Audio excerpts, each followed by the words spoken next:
Did you know that some of reggae's biggest songs were so controversial that they got banned because they were controversial?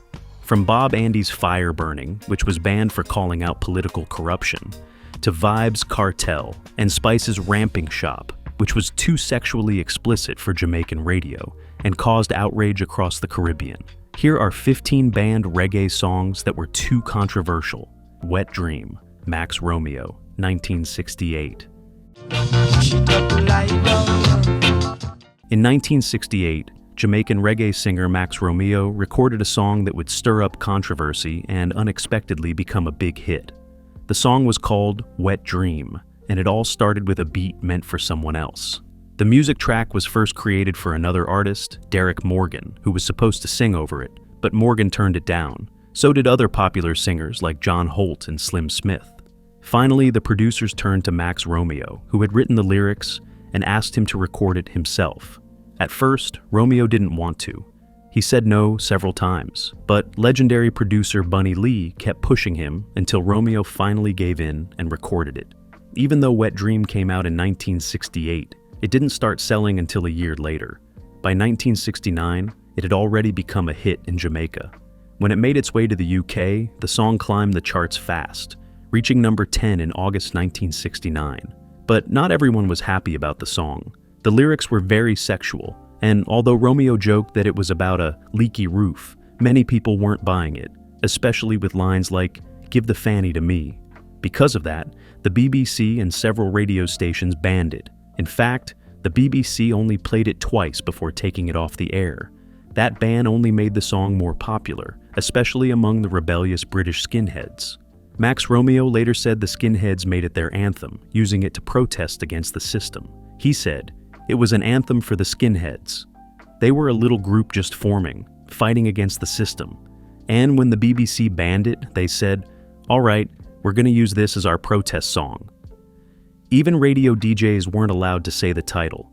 Instead, they had to call it simply "A Record by Max Romeo." In the Netherlands, to avoid trouble, the song was renamed The Dream, and it still made it to number 11 there. Despite all the controversy, Wet Dream became the biggest selling single on Palma Records' Unity label, selling over 250,000 copies. It was also included on Max Romeo's first album, A Dream, released in 1969.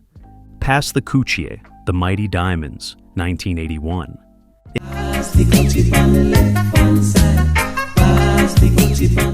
In 1981, a reggae group from Jamaica called The Mighty Diamonds released a song that stirred up controversy and later inspired a global hit. The song was called Pass the Coochie, and it was all about Rastafarian culture and the sharing of cannabis using a pipe, which they called a Coochie. The Mighty Diamonds were formed back in 1969 in Trenchtown, a neighborhood in Kingston, Jamaica. The group stood out because of their smooth harmonies and slick dance moves, inspired by American Motown acts like The Temptations, the Delphonics, and the Stylistics, mixed with Jamaican influences like John Holt and Ken Booth. When they released Pass the Coochie, the song quickly caught people's attention. The lyrics talked openly about sharing illegal substances, something that was common in Rastafarian tradition, but still illegal in Jamaica at the time. The Jamaican government didn't take it lightly. Prime Minister Edward Seaga condemned the song for promoting substance use, and the government banned it from playing on national radio. But even though it was banned on the airwaves, the song became a huge hit in music shops and on the streets. People loved it, and it stayed at the top of local charts for weeks. It also made the Mighty Diamonds one of the most respected reggae groups in Jamaica and among Caribbean communities abroad, especially in the UK and the US.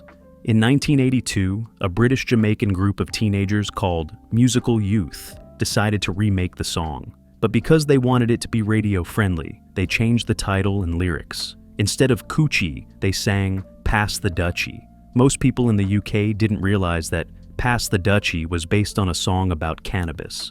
Ironically though, after the remake became popular, the word Dutchie also became slang for illegal substances. Even though the group had tried to avoid that connection, still, the plan worked.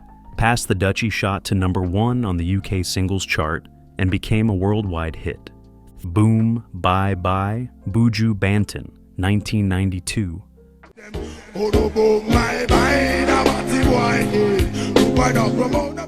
Buju Banton is one of Jamaica's most famous reggae and dancehall singers. He started making music as a teenager and quickly became known across the island for his powerful voice and bold lyrics. However, one of his earliest songs, called Boom Bye Bye, later became a source of serious controversy. Buju first recorded Boom Bye Bye when he was just 15 years old, and it was re-released in 1992 when he was 19.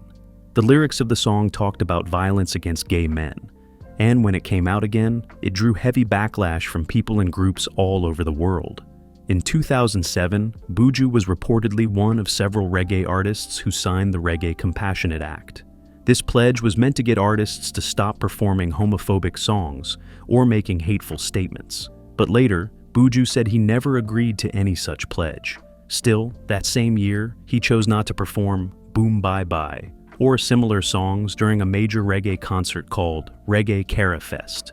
In 2009, gay rights activists in the United States asked venues not to book Buju for concerts. Then in 2019, Buju made a big decision. He and his team officially banned the song Boom Bye Bye forever. They removed it from Apple Music, Spotify, and other streaming platforms, and Buju said he would never sing it again. He also released a public statement explaining why he made this decision. He admitted that the song had hurt a lot of people, including his own fans and even himself. Buju said he wanted to move forward and grow, both as an artist and as a man. He spoke about the need for tolerance and love, and said, "Everyone has the right to live as they so choose." He ended his statement with a quote from legendary reggae singer Dennis Brown: "Love and hate can never be friends." This announcement came shortly after a gay rights group in Germany called for Buju to be removed from the lineup of the Summer Jam Music Festival. Rivers of Babylon, The Melodians, 1970.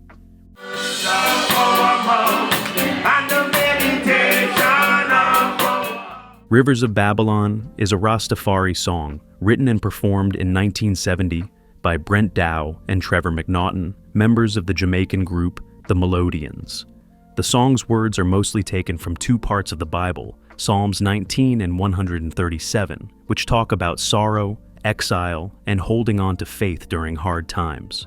But in this version, the message was also tied to Rastafarian beliefs, which made it especially meaningful in Jamaica.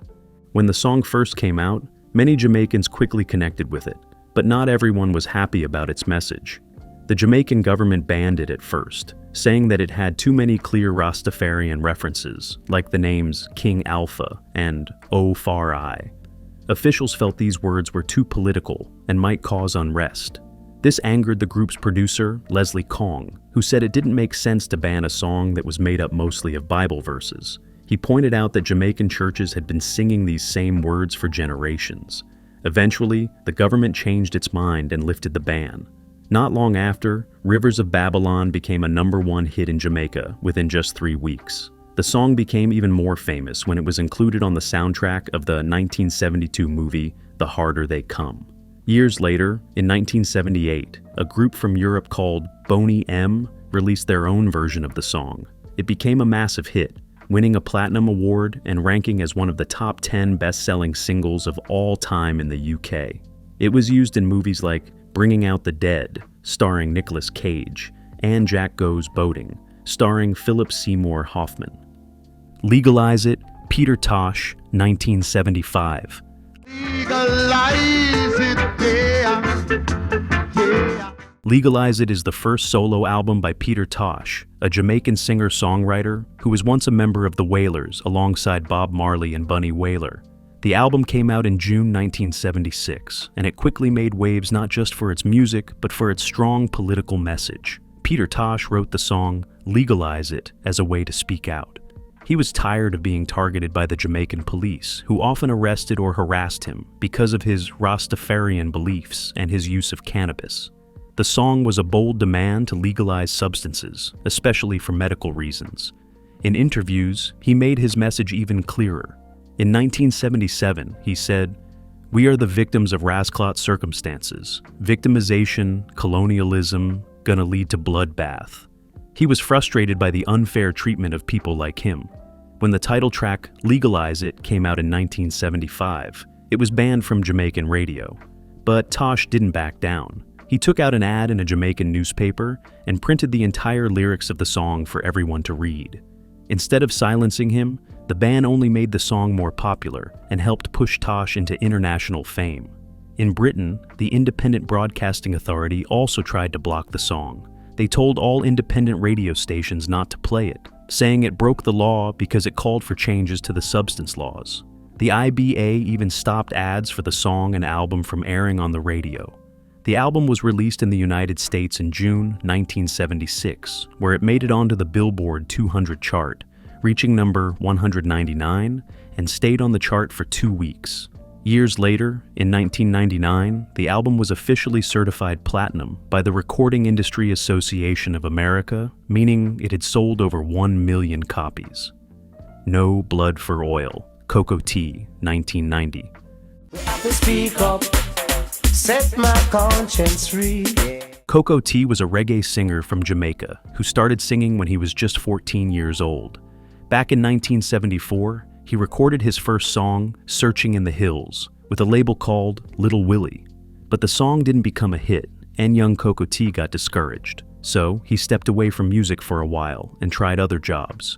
He worked as a jockey and also spent time as a fisherman. After a few years, Cocoa Tea started performing again, this time on sound systems. He sang live, built up his confidence, and slowly worked his way back into the industry. His big break came in 1984 when he started recording for the Volcano label, run by famous producer Henry Junjo Laws. Under his new stage name, Cocoa Tea, he released the songs Rocking Dolly and I Lost My Sonia, both of which became hits and helped launch his career. As the years went on, Cocoa Tea kept recording music and releasing songs that people loved. In the 1990s, he became known not just for sweet love songs, but also for songs with strong messages about war and injustice. Some of his most talked about tracks from that time were Rikers Island, Oil Ting, and especially No Blood for Oil. No Blood for Oil was written during the first Gulf War in 1990. While many musicians stayed quiet about the war, Cocoa Tea took a stand. Teaming up with producer Mikey Bennett, he made a song that was full of emotion and concern about what was happening. It was a protest song, clearly saying that war should not be fought over oil. The message was so strong that it caused a stir. The song was banned in Jamaica and the UK. Radio stations refused to play it, and it didn't get any airtime on legal radio. But that didn't stop it from making an impact. Benz Punani, Vibes Cartel.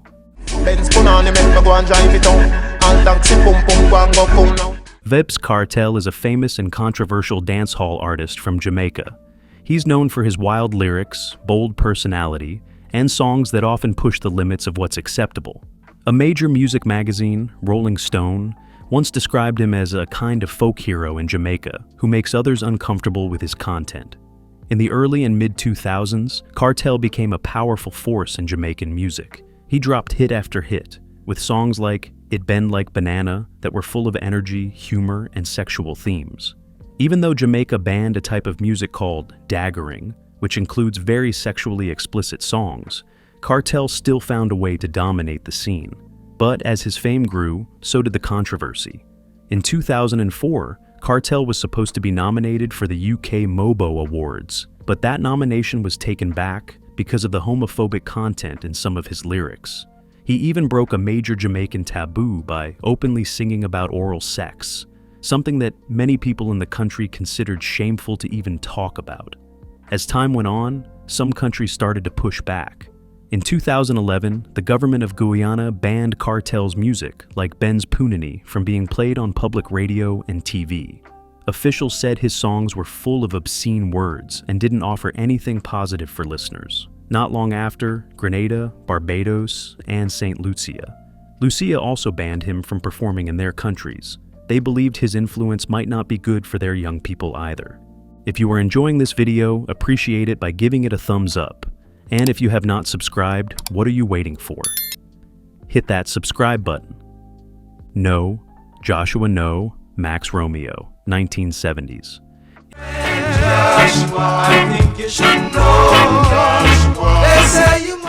In 1976, Jamaican singer Max Romeo released a song called No, Joshua No.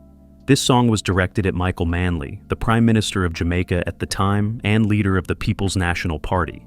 Max Romeo had once fully supported Manley's ideas. In fact, he had even sung songs praising him, like Press Along Joshua, which encouraged the PNP's vision, and Pharaoh, which criticized their opponent, Edward Seaga, and his JLP party. One of Romeo's biggest hits from this time was Let the Power Fall on I, a Rastafarian spiritual that became the PNP's official campaign anthem. Max Romeo even went on tour in rural parts of Jamaica with artists like Bob Marley, helping to gather support for Manley and the PNP during the elections. But things changed after the election. After the PNP came to power, Max Romeo noticed that not much was improving for poor people, the very ones who had voted for Manley with hope in their hearts. So he wrote No, Joshua, No, a musical letter to Manley. In the song, Romeo didn't attack him harshly. Instead, he gently reminded the Prime Minister that the poor were still struggling and something needed to be done. Manley listened. Inspired by Romeo's message, he started to introduce social programs and land reforms to help the people who needed it most. But speaking up like this wasn't easy. Max Romeo later said that he paid a price for always telling the truth through his music. He said in an interview, "They banned my records." He explained that in Jamaica, a special committee at the radio stations would listen to songs before playing them. If the lyrics were too political or critical of the system, they'd say no. And most of the time, Romeo's songs were banned because he sang about the problems in society. Big Six, Judge Dredd, 1972.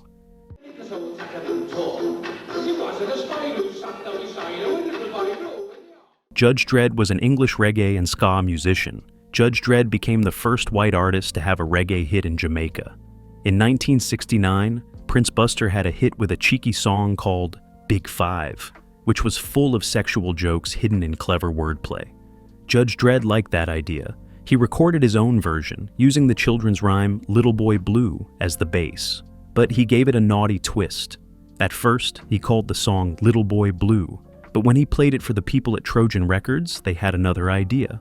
One of the producers, Joe Sinclair, suggested renaming it Big Six so that fans would connect it to Prince Buster's earlier hit. Big Six was released in 1972 and turned into a massive hit. It sold over 300,000 copies in the UK alone and stayed on the charts for 27 weeks without any radio play. That's because the BBC refused to play it, just like they would refuse to play many of Judge Dredd's songs. His music was full of jokes and meanings hidden in suggestive words, and the BBC thought it was too inappropriate for the public.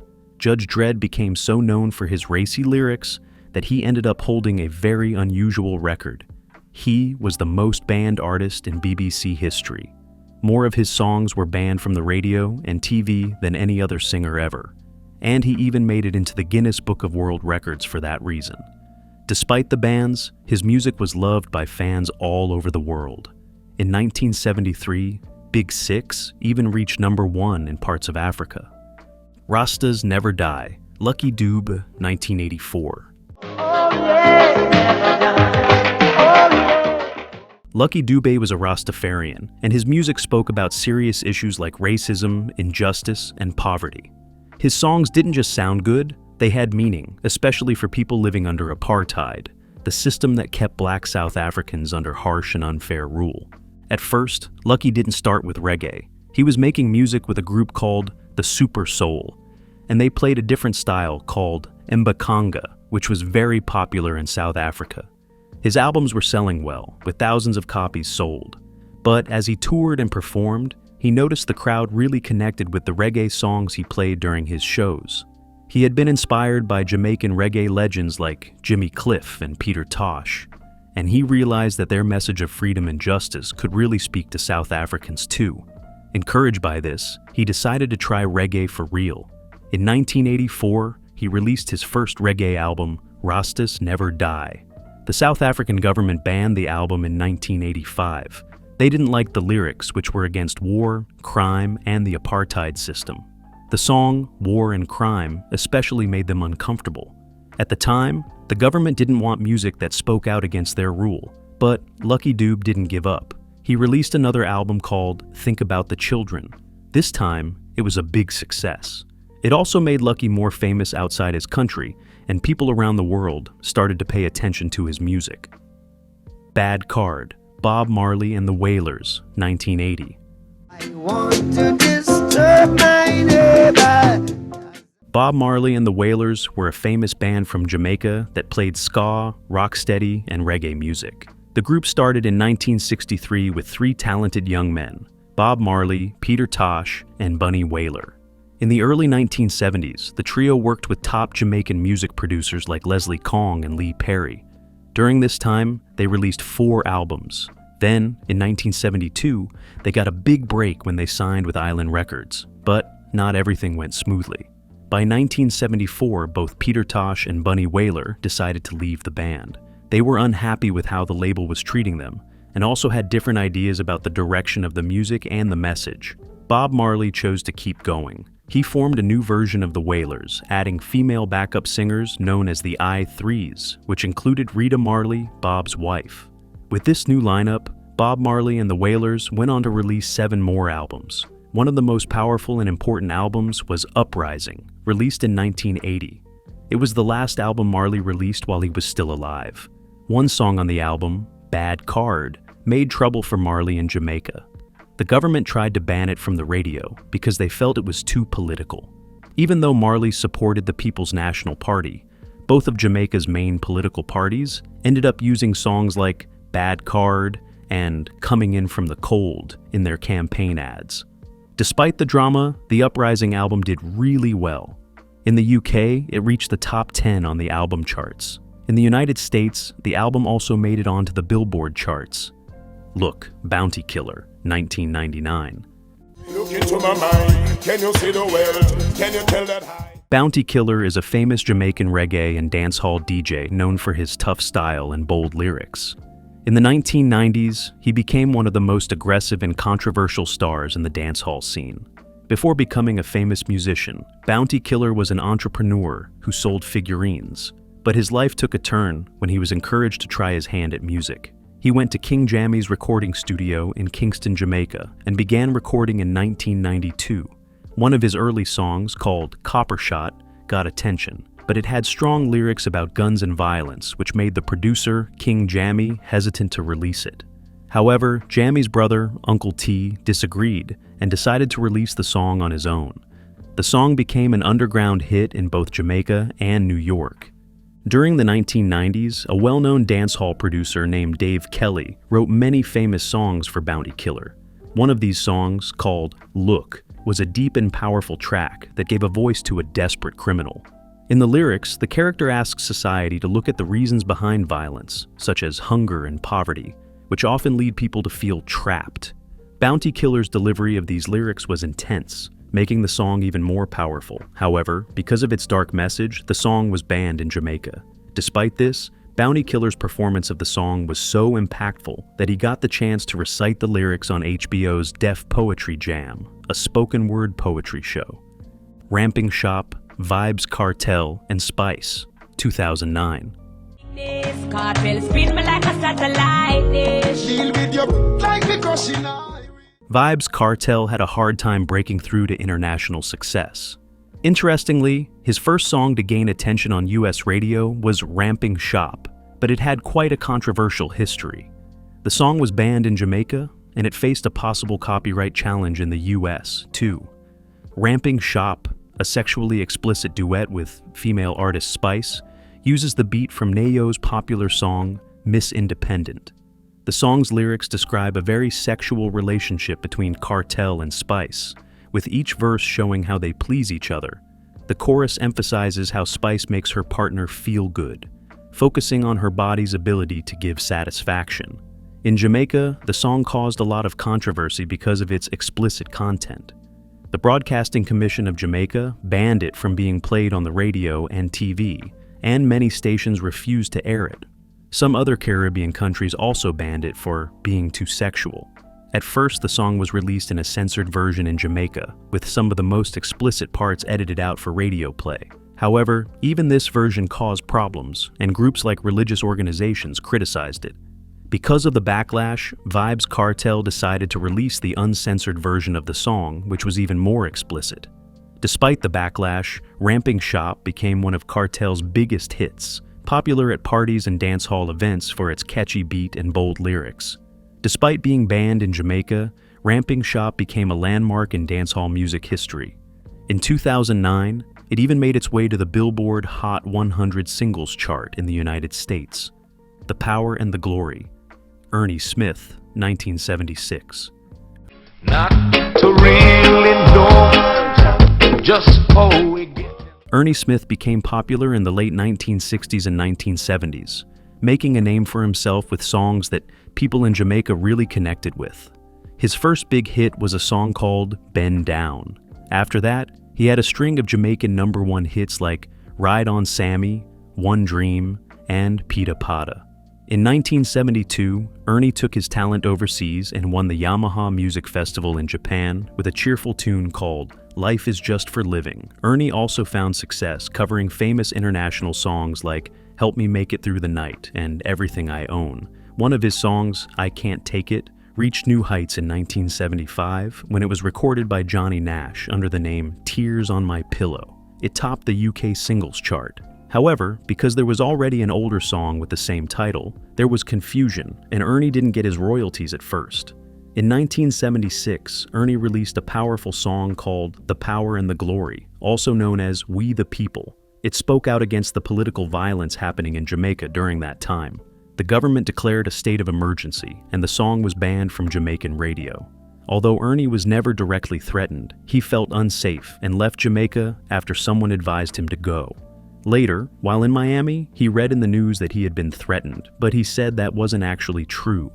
Ernie Smith went back to Jamaica in 1989 and continued to perform The Power and the Glory.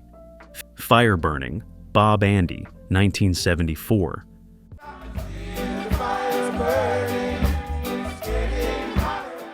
Bob Andy was a talented Jamaican reggae singer and songwriter. Many people believe he was one of the most important songwriters in reggae music. His lyrics were deep, emotional, and often spoke about real-life struggles. Bob Andy started his music journey as one of the founding members of a group called the Paragons. He formed the group with Tyrone Evans and Howard Barrett, and later, John Holt joined for a short time before Vic Taylor replaced him. But after Holt rejoined the group, Bob Andy left and started working for Studio One, where he helped deliver records and write songs for other artists. In 1967, Bob Andy had his first solo hit with a song called I've Got to Go Back Home. After that, he released many other powerful songs like Desperate Lover, Feeling Soul, Unchained, and Too Experienced. Some of his most loved songs include Going Home, My Time, The Ghetto Stays in the Mind, and Feel the Feeling. Over time, these songs became reggae classics, and many artists have covered them again and again. In 1992, Bob Andy had another hit with Fire Burning. This song became one of his most powerful pieces, but it also caused a lot of trouble. Fire Burning talked about the struggles people were going through in Jamaica, especially during the politically tense 1970s. The lyrics spoke about injustice and hard times, and many people felt the song was pointing fingers at the government. Because of this, the Jamaican authorities banned the song from the radio. But even though it was banned, people kept listening to it. In fact, Fire Burning became so popular that it eventually topped the music charts in 1974, despite the ban. What do you think about these songs? Share your thoughts in the comments below. Don't forget to like, subscribe, and hit the notification bell so you never miss out on our latest content.